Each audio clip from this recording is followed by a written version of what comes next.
Buenas tardes. Hoy vamos a empezar con una de las partes más jugosas, más sustanciales de la materia, que es el de las derivadas. Vamos a dedicar varias clases a este tema y es un concepto un poquito más complicado que lo que estuvimos viendo hasta ahora, pero es bastante importante y tiene mucha aplicación, por lo menos para entender teóricamente muchas de las cosas que se tratan en otras materias. Hasta ahora eh, venimos trabajando con diferentes funciones y un concepto que es importante manejar respecto a las funciones con las que estamos trabajando es el de razón de cambio. La razón de cambio lo podemos definir como la forma en que una de las variables que interviene en la función cambia de acuerdo a las variaciones en la otra variable. Todas las funciones que hemos estudiado se caracterizan por tener diferente comportamiento de acuerdo a estas razones de cambio. Por ejemplo, la función lineal, que tiene una razón de cambio constante, que es la pendiente de la función. La función, por ejemplo, cuadrática, que en un momento, en un intervalo, tiene una tasa de cambio que aumenta y es positiva, y en otro intervalo tiene una tasa de cambio que disminuye y es negativa. La función, por ejemplo, las funciones logarítmicas o las exponenciales, que tienen tasas de cambio que son cada vez más grandes o cada vez más pequeñas. Entonces, las tasas de cambio de las funciones realmente son una parte muy útil y muy interesante, y porque básicamente describen cómo cambia una de las variables con respecto a la otra, que es en definitiva lo que a mí me interesa el día de mañana cuando estoy trabajando en el campo. Quiero saber si yo aumento, por ejemplo, la cantidad de agua con la que riego, cómo cambia el rendimiento; si aumento la dosis de fertilizantes, cómo cambia el rendimiento; si aumenta el rendimiento, cómo cambia el ingreso de la explotación. Es muy útil para tomar decisiones poder determinar cómo cambia una de mis variables con respecto a la otra, y por eso el tema de razones de cambio es un concepto bastante importante y bastante útil. Ahora, cuando yo trabajo con una situación X y quiero obtener para un determinado valor de una de mis variables la tasa de cambio o la razón de cambio, la cuestión es con qué enfoque lo puedo hacer. Decimos entonces que razón de cambio sería el cambio en y, en la variable independiente, dividido por el cambio en la variable x, en la variable independiente. ¿Y cómo cuantifico esto? Si yo tengo, por ejemplo, una situación, una función cualquiera que me describe el comportamiento de dos variables con las que necesito trabajar, y supongamos que yo quiero saber qué pasa en el punto E, que está ahí marcado con rojo, y quiero saber, bueno, cuál es la tasa de cambio cuando yo estoy alcanzando ese punto. Y un enfoque podría ser el de trabajar con promedios, por ejemplo, pero ahí claramente surge un problema, porque de promedios entre qué valores voy a tomar. Supongamos que uno podría decir, bueno, me interesa que el punto E quede al medio del intervalo sobre el cual voy a trabajar, voy a calcular el promedio, pero entonces, ¿dónde ubico los otros puntos? ¿Dónde ubico los extremos de ese intervalo? Porque no va a ser lo mismo si yo trabajo con el intervalo BH, si trabajo con el intervalo CG, o si trabajo con el intervalo DF, por ejemplo. Y acá en una pequeña tabla, por ejemplo, hice los cálculos. Tomé los diferentes intervalos y fui calculando cuánto me da la tasa de cambio desde un extremo al otro del intervalo. Y hay diferencias muy marcadas. Fíjense que con el intervalo más amplio, BH, la tasa de cambio me da negativa. Obviamente eso no representa lo que está pasando en E. Si tomo un intervalo más chico, la tasa de cambio me da positiva, pero los valores cambian. Si yo tomo, por ejemplo, el intervalo CG o el intervalo DF, hay un cambio bastante importante en el valor de esa razón de cambio. Entonces es que surge una herramienta muy útil para analizar este tipo de situaciones, que se basa simplemente en considerar que voy a trabajar con un intervalo infinitesimalmente pequeño, y es la razón de cambio instantánea. Entonces la razón de cambio instantánea lo puedo definir como está escrito ahí, por ejemplo, el límite de el cambio en y sobre el cambio en x cuando el cambio en x tiende a 0. O, por ejemplo, como está al lado, el límite de f de x2 sub 2 menos f de x sub 1 dividido x sub 2 menos x sub 1 cuando x sub 2 tiende a ser x sub 1, ¿sí? Y acá vamos a hacer una pequeña aclaración. ¿Qué quiere decir cuando hablamos de límite? Y abajo tienen la definición de límite. Supongamos que tenemos una función f de x que está definida para valores de x muy cercanos a a. No importa lo que pasa puntualmente en a, porque cuando hablamos de límite, hablamos de valores cercanos a. Entonces, si nosotros decimos que el límite de f de x cuando x tiende a a es L, lo que estamos diciendo es que con valores de x muy cercanos a a, la función va a adoptar un valor L, ¿sí? Para ponerlo en números, supongamos que a, estamos hablando de que a es 4. Lo que estamos diciendo es lo que va a pasar con la función cuando x valga 4,00000000001 o 3,999999999. O sea, estamos hablando de variaciones minúsculas con respecto al valor a. Entonces, si nos vamos a la expresión que tenemos arriba, la razón de cambio instantánea, lo que estamos diciendo es, por ejemplo, en el primer segmento, el límite del cambio en y dividido el cambio en x. Cuando el cambio en x tiende a 0, lo que estamos diciendo es que el cambio en x no va a ser exactamente 0, pero va a ser infinitesimalmente cercano a 0. O sea, estamos calculando el cambio en y el cambio en x tomando dos valores que están prácticamente uno al lado del otro, uno encima del otro.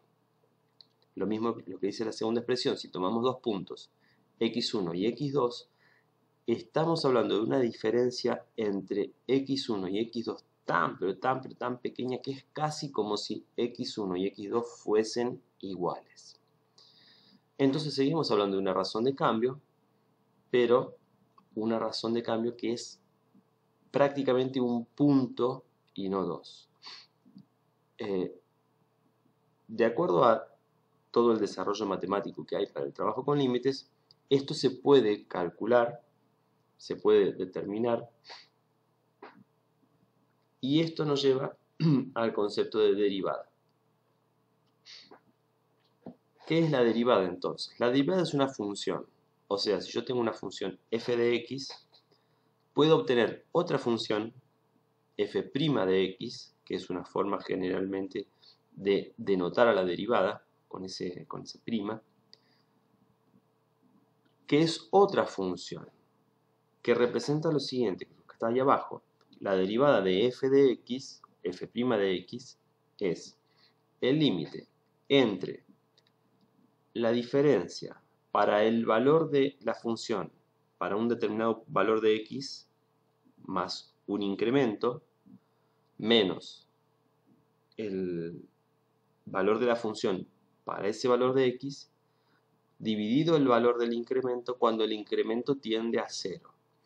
Lo que yo tengo arriba en el numerador, como son valores de la función, corresponden al eje y, o sea que estoy hablando de una diferencia sobre el eje y. Y ese incremento es un incremento en el eje x.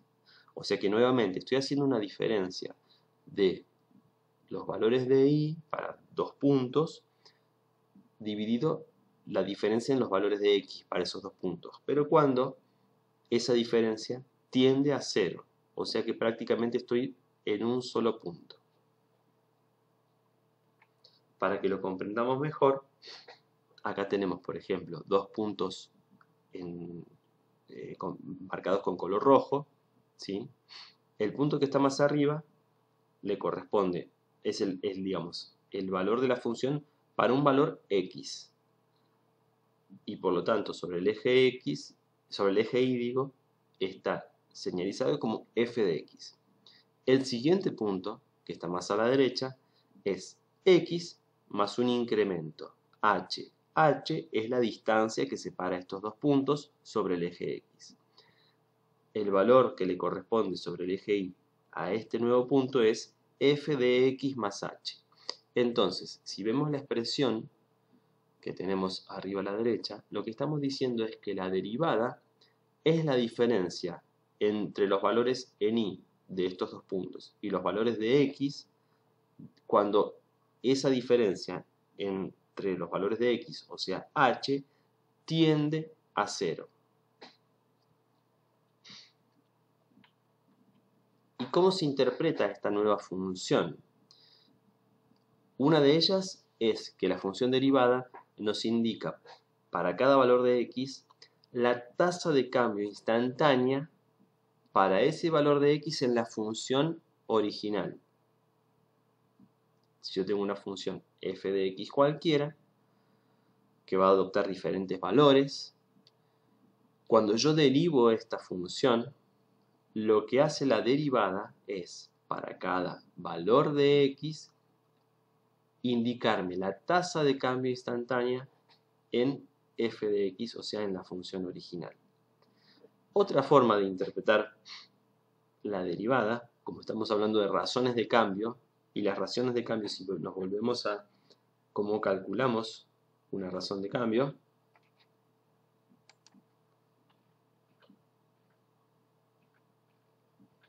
ahí, esta función ya la conocemos, es la que utilizamos para calcular la pendiente en una función lineal, o sea, es la diferencia entre dos valores de y la diferencia entre dos valores de x, donde estos valores de y y de x corresponden a dos puntos conocidos de la función lineal. O sea que lo que estoy haciendo básicamente con las razones de cambio es calcular una pendiente. ¿Y a qué corresponde esta pendiente? Corresponde básicamente a una recta que pasa por los dos puntos que estoy usando en el cálculo. Y como decimos que esos dos puntos están tan pero tan cercanos uno del otro que casi son el mismo punto, lo que estoy obteniendo básicamente es la pendiente de una recta que es tangente a la función original. Entonces, por ejemplo, en el gráfico tengo descrito una curva en celeste, que puede ser una función cualquiera, con una determinada expresión. Si yo derivara esa función para, por ejemplo, el punto P, para el valor de x que le corresponde al punto P, al evaluar la derivada en ese valor de x, lo que me daría es la pendiente que tiene esa recta rosa que pasa por el punto P.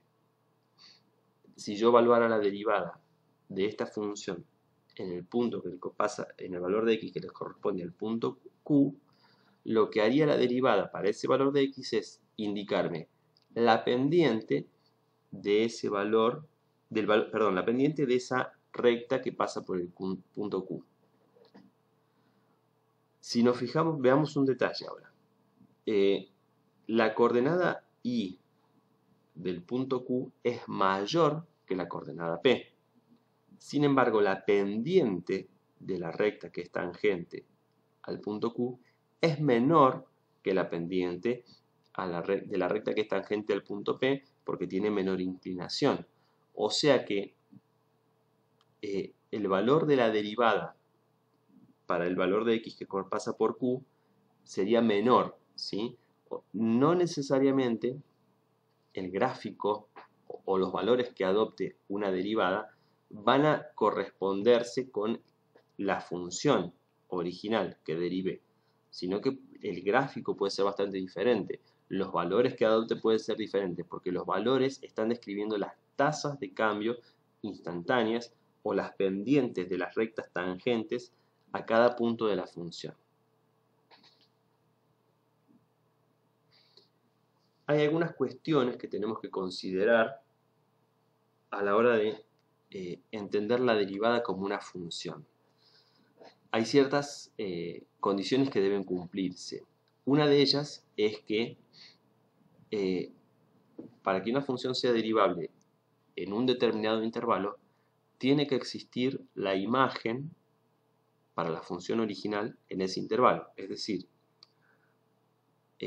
f de x va a ser derivable cuando x valga a si f de a existe. Y esto está relacionado con la siguiente condición, que es que la función f de x es derivable en todo intervalo donde la función sea continua.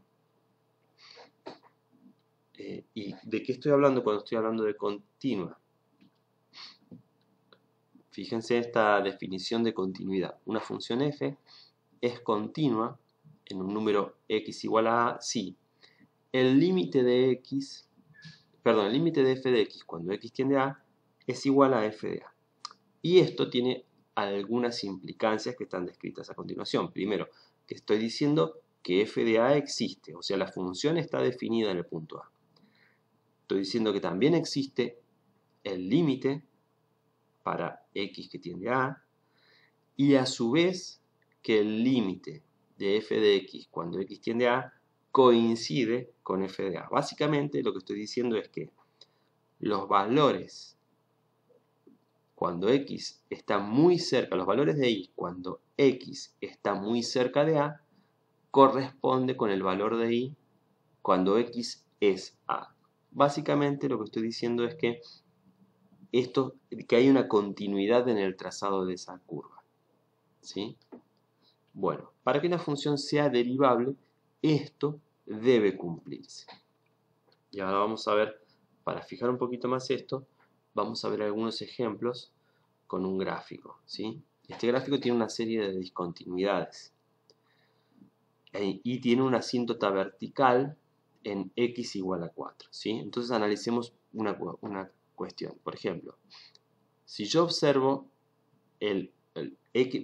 si me fijo en el punto x igual a 4, en la recta x igual a 4 en particular, la función no está definida para x igual a 4, que es lo que está escrito acá al costado. F de 4 no existe. Sin embargo, yo puedo definir el límite de f de x cuando x tiende a 4, porque tanto por derecha como por izquierda lo que veo es que la función va a infinito, o sea, y va a valer infinito, ¿sí? Que es lo que está escrito ahí arriba. El límite de f de x cuando x tiende a 4 es infinito. Cuando yo hablo del límite cuando x tiende a 4, estoy hablando de lo que pasa con la función con valores muy cercanos al 4, sin referirme concretamente a lo que está pasando en el 4. Por eso puede, como en este caso, existir el límite de una función para un cierto valor de x, aunque la función no esté definida en ese valor exacto de x. Este caso, por ejemplo, acá hay una discontinuidad, ¿sí? En este caso, el límite de f de x cuando x tiende a 4 no coincide con f de 4, por lo tanto, en x igual a 4, la función es discontinua y es un punto donde yo no puedo derivar. Fijémonos en lo que pasa en x igual a 2, ¿sí? X igual a 2 está definido. Yo le puse ahí, le agregué el valor a, ¿sí? Podría ser cualquier número, no importa ahora. Entonces, f de 2 vale a. El límite, cuando yo me acerco por derecha hacia 2, el límite de f de x es a. Fíjense cómo está señalizado eso. El límite de f de x cuando x tiende a 2 por derecha, se lee eso, que tiene un signo más, como diciendo son valores que están por encima, ¿sí? Por encima de 2. Son valores infinitesimalmente cercanos a 2, pero mayores. Y lo que veo es que efectivamente el límite es a, igual que f de 2. Pero cuando voy por izquierda, si yo calculo el límite de f de x cuando x tiende a 2 por izquierda, que en ese caso en vez de poner un signo más pondría un signo menos, el valor es diferente. El límite por izquierda y el límite por derecha no coinciden. Entonces en este caso no puedo hablar de un límite de f de x cuando x tiende a 2.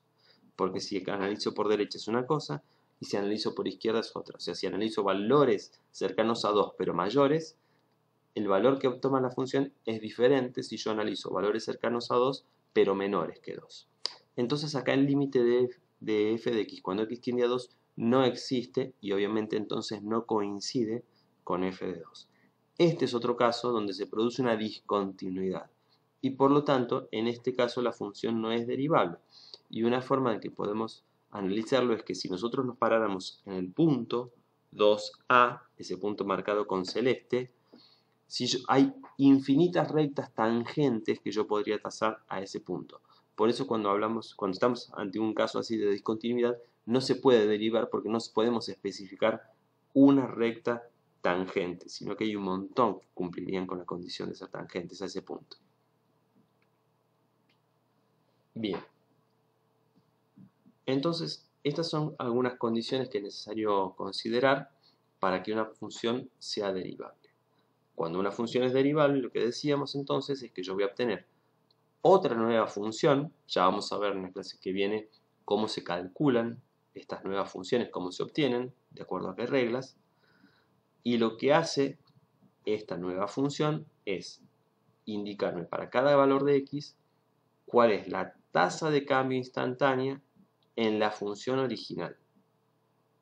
La clase que viene vamos a trabajar con ejemplos sobre esto y vamos a empezar a calcular a determinar cómo obtener las funciones derivadas de las funciones con las que ya estamos trabajando. Les voy a dejar también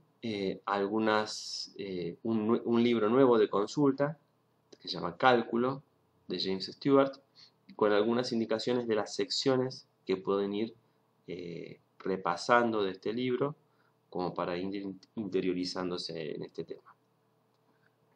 Eso es todo por hoy. Muchas gracias. Hasta luego.